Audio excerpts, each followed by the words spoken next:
going on, guys? Welcome back to another episode of Quincy Bell Sports, and today we're going to preview the World Series between the Nationals and Astros. But before we do that, let's quickly preview how each team got here.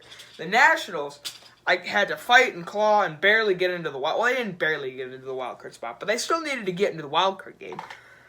And they first had to go up against the National League's second wildcard team, the Brewers. And it was not looking good. They were down 3-0 in, I think, the second or third inning. It was not looking good. If you would have told me that team would have made the World Series, I would have said you're insane.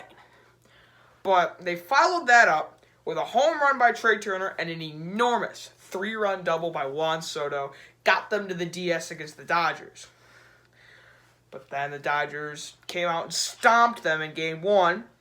They came back with a win in Game 2. The Dodgers stomped them in Game 3. They came back with a win in Game 4. Then Howie Kendrick, boomstick grand slam.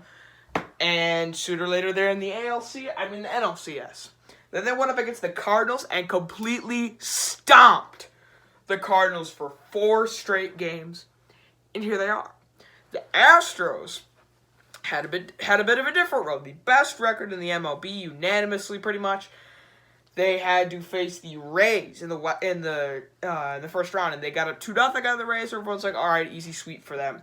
The Rays fought back, man. They forced a Game 5 with 2 wins in Tampa Bay. Ultimately, the Astros were too much at home. Then they went and faced the Yankees. The Yankees actually came in and stunned them in Game 1, and then with a tie game, 2-2 in the 11th inning, Carlos Correa, get out of here, solo shot, gave them a very much-needed win in Game 2. They really needed that. Then in Games 3 and 4 in New York, they ended up winning. Yankees won Game 5. Then in Game 6, Jose Altuve against Aroldis Chapman. Get out of here. Get out of here. That ball was murdered. That ball was crushed. So that's how we have these two teams here. Now, what do these two teams do best? It's pitching for both teams. The Astros have that 3-headed absolute monster of Garrett Cole, Verlander, and Zach Greinke. But you can make the argument that the Nationals have as equally as good of a pitching staff with Corbin, Scherzer, Strasburg.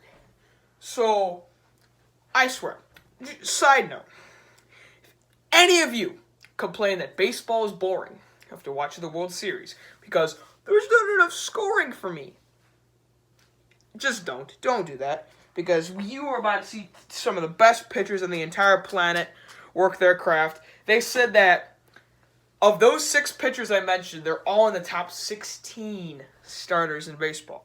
Cole, Verlander, Greinke, Strasburg, Corbin, and Scherzer.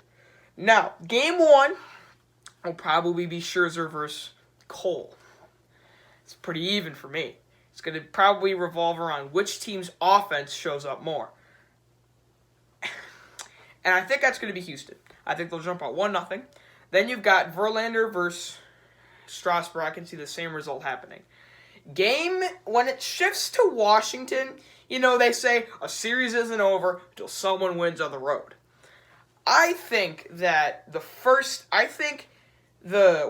steal a game, steal a taco. Oh no, it's steal a base, steal a taco. I'll talk about that later if I remember. I think that if the Nationals can steal one game in Houston, they can win this series pretty easily.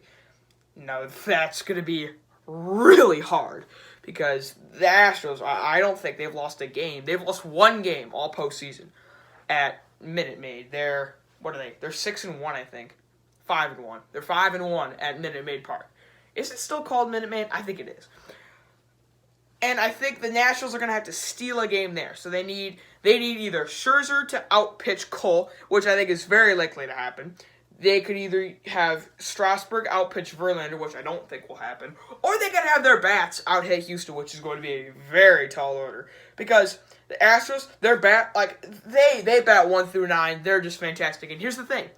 Yordan Alvarez hasn't even shown up yet. He has 2 hits all postseason. It's crazy how they can just hit you 1 through 9. There's no easy outs in that lineup besides Josh Reddick. And even he's a tough out sometimes. So I definitely think that the Astros bats are a big, big advantage. But I think it's going to come down to which team gets clutch hitting. And I think that clutch hitting can go to the Astros. I think the Astros win in 6 games. 6 games, I think the Astros win. I think they take 2. I think they will take 2 at home. I think they will take 2 of 3. Or no. I think that the Astros... Here's the thing. I think the Astros take both games in Houston.